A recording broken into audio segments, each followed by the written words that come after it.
We maintain certain standards here, the manager's words sliced through the quiet evening air, each syllable dripping with practiced disdain. The elderly man, in his worn military jacket, stood motionless, weathered hands gripping a small photograph, while around him crystal glasses clinked and designer jewelry sparkled under the rooftop restaurant's ambient lighting.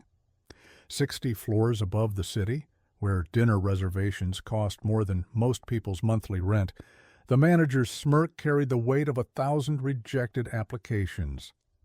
The veteran's eyes remained fixed on the cherished photograph, a younger version of himself in full military dress, surrounded by his long-gone squadron members.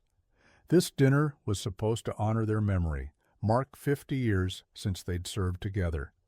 The reservation had taken 3 months of his pension to afford, yet here he stood, surrounded by Manhattan's elite, being told he didn't belong.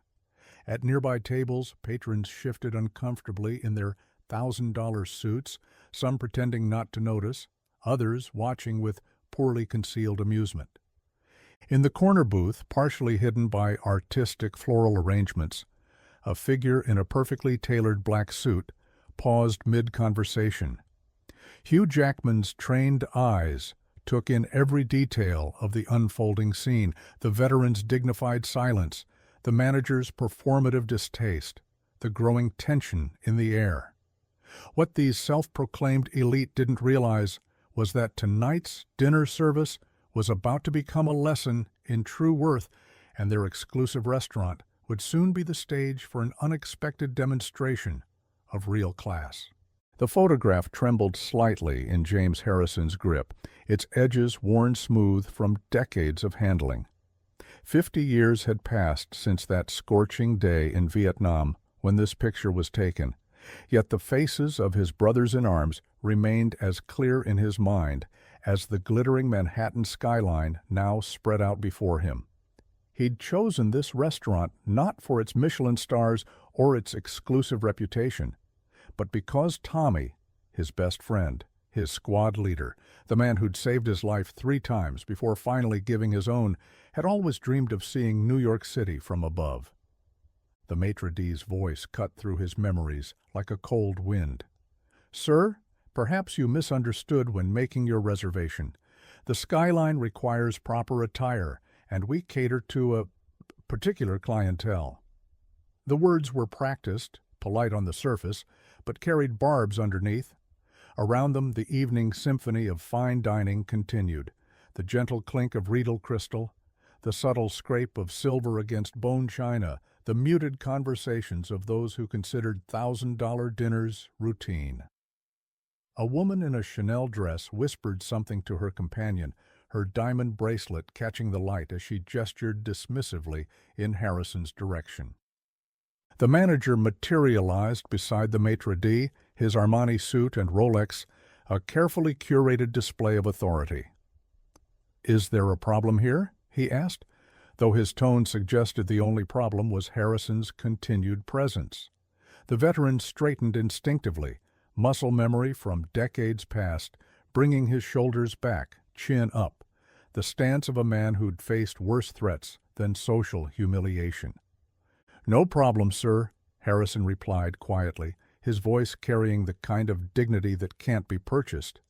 "I have a reservation. Harrison. Party of 1. He reached into his worn leather wallet, producing a confirmation printed on the restaurant's own letterhead. The manager barely glanced at it, his lips curling into what could generously be called a smile. Behind them, the spectacular sunset painted the sky in shades of gold and purple, a dramatic backdrop to the unfolding scene. More diners had stopped pretending not to watch. Some shifted uncomfortably in their seats, while others seemed to take a perverse pleasure in the spectacle, as if this were merely another form of evening entertainment. A young sommelier nearby paused mid-pour, her hands trembling slightly as she watched the confrontation, recognition flickering across her face as she noticed the military insignia on Harrison's jacket. Hugh Jackman set down his water glass, the conversation at his table falling silent as he studied the scene with increasing intensity. Years of stage training had taught him to read a room, to feel the emotional currents flowing through a space. Right now, those currents were building toward a storm. The manager's voice had grown louder, more theatrical, playing to his audience of wealthy patrons. "Sir, while we appreciate your service," he gestured vaguely at Harrison's jacket, "the skyline has certain standards to maintain. Perhaps the cafe on the ground floor would be more appropriate for your celebration." Each word was carefully chosen to maintain a veneer of politeness while making it crystal clear. People like Harrison didn't belong 60 floors up. The veteran's weathered hands closed protectively around the photograph. In the fading sunlight, the young faces of his long-gone brothers seemed to watch the scene unfold. A woman in red silk audibly whispered, "Can't they remove him?" while her companion nodded in aggressive agreement. The sommelier had disappeared, presumably to fetch security. Through the floor-to-ceiling windows, the city lights began to twinkle on, each one a star rising to witness what was about to unfold. The manager's hand came to rest on Harrison's shoulder, a gesture of false concern that carried the weight of imminent removal. "Sir, if you won't leave voluntarily, I'll have to insist." 2 security guards had materialized by the elevator, their black suits and earpieces drawing nervous glances from nearby diners. The theatrical performance of civility was wearing thin, revealing the crude machinery of exclusion beneath. Harrison looked down at the photograph one last time, his thumb brushing across Tommy's smiling face. These men, his voice remained steady, carrying across the now hushed restaurant, never got to see their 40th birthday, never got to walk their daughters down the aisle, never got to meet their grandchildren. He turned to face the manager directly. Tonight was supposed to honor them. 50 years since they gave everything so people like you could enjoy nights like these. The manager's face flushed red, his carefully maintained composure cracking. "How dare you try to guilt us?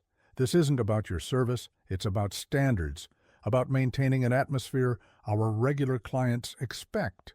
He snapped his fingers at the security guards. "Remove him." A soft murmur rippled through the restaurant. Some diners stared intently at their plates, shame finally breaking through their practiced indifference. Others sat straighter, clearly agreeing with the manager, their expressions suggesting Harrison had somehow proved their prejudices correct by daring to defend himself.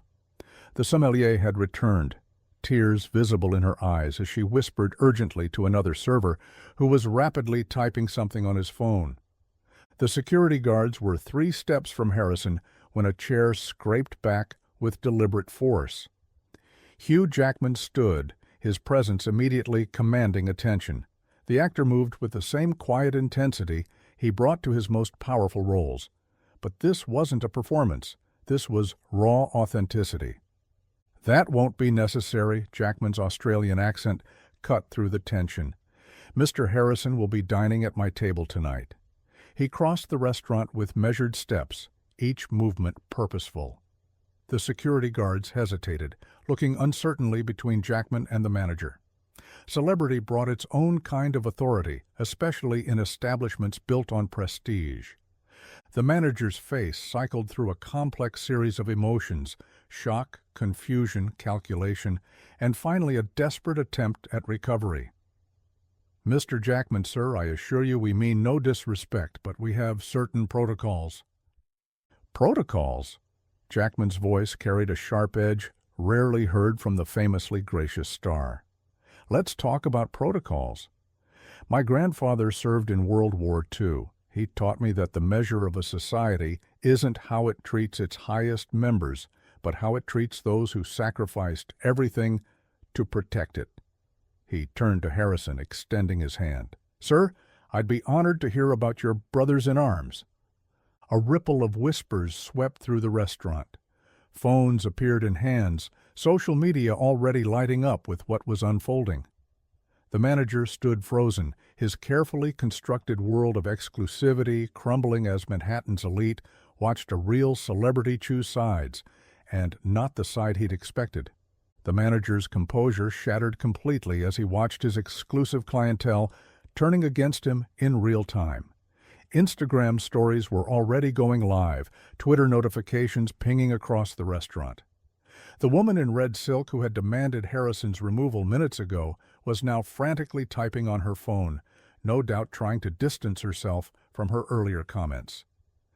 "Mr. Jackman," the manager's voice had taken on a pleading quality, "please understand our position. We have a responsibility to our high-end clientele." "High-end?" Harrison's voice carried unexpected strength as he finally spoke. "Son, I watched men worth 10 of you die face down in mud so you could stand here in your fancy suit and judge people by their clothes." He held up the photograph. "Tommy here, he threw himself on a grenade to save 3 others. What's the most courageous thing you've done lately? Deny an old man dinner." The sommelier had moved closer, tears now flowing freely. "My brother's in Afghanistan," she said softly, but her voice carried in the tense silence. "He'd be ashamed if I didn't speak up." She turned to the manager. "I quit." The restaurant had become a pressure cooker of shame, anger, and rapidly shifting allegiances. Phones continued recording as more staff members stepped away from their posts, moving to stand near Harrison. The security guards had retreated to the elevator, their earpieces suddenly silent. Through the floor-to-ceiling windows, the city lights seemed to burn brighter, as if New York itself was bearing witness to this moment of reckoning. Hugh Jackman placed a gentle hand on Harrison's shoulder, but his eyes locked onto the manager with an intensity that would have made Wolverine proud. "Let me tell you a story about real class," he began, his voice carrying to every corner of the hushed restaurant. "When I was starting out, barely known, my grandfather's military funeral was held the same day as a major award ceremony. Not a single industry person understood why I chose the funeral, but my grandfather taught me something this establishment seems to have forgotten. True worth isn't measured in dollars or designer labels." He gestured around the room, taking in the Cartier watches and Gucci suits, the champagne flutes and gilt-edged plates. "All of this? It's just decoration, window dressing. Mr. Harrison here and his brothers paid for our freedom to enjoy these luxuries with their blood and sacrifice. And you," he turned back to the manager, "you would deny him the simple dignity of remembering his fallen friends over dinner?" The manager's face had gone from red to ashen. Beyond the windows, camera flashes from the street below indicated the story had already spread beyond the restaurant's walls. Several diners were quietly asking for their checks, while others sat transfixed, watching their exclusive sanctuary transform into a battlefield of values. The sommelier had been joined by 3 other staff members, their name tags removed, standing proudly beside Harrison despite the manager's sputtering attempts to restore order. Harrison slowly placed the photograph on a nearby table, the young faces of his squad now visible to everyone nearby. The contrast between their mud-stained uniforms and the restaurant's opulent setting couldn't have been starker. "Tommy," he said, pointing to the young man in the center, "used to say that a person's worth isn't in their wallet, but in their actions. He died making sure we all got home." Jackman stepped closer to examine the photograph, genuine respect evident in his bearing. "These men," he addressed the room at large, "they didn't ask about anyone's bank account when they were saving lives. They didn't check designer labels before taking a bullet for each other. They understood something we seem to have forgotten in our rush to build exclusive spaces and VIP lists." The woman in red silk had risen from her seat, mascara streaking as she removed a gold locket from her neck. "My father," her voice trembled, "he served in Vietnam too. I've become everything he taught me not to be." She wasn't the only one affected. Throughout the restaurant, the carefully maintained facades of indifference were cracking, revealing the human beings beneath the luxury brands. The manager stood rooted in place, watching as his kingdom of exclusivity crumbled around him. More phones had appeared, but they weren't recording anymore. People were pulling up photos of their own family members in uniform, a ripple of recognition spreading through the crowd as connections formed across the artificial barriers of wealth and status. A distinguished-looking man in his 70s stood up from a corner table, his Rolex catching the light as he raised his hand.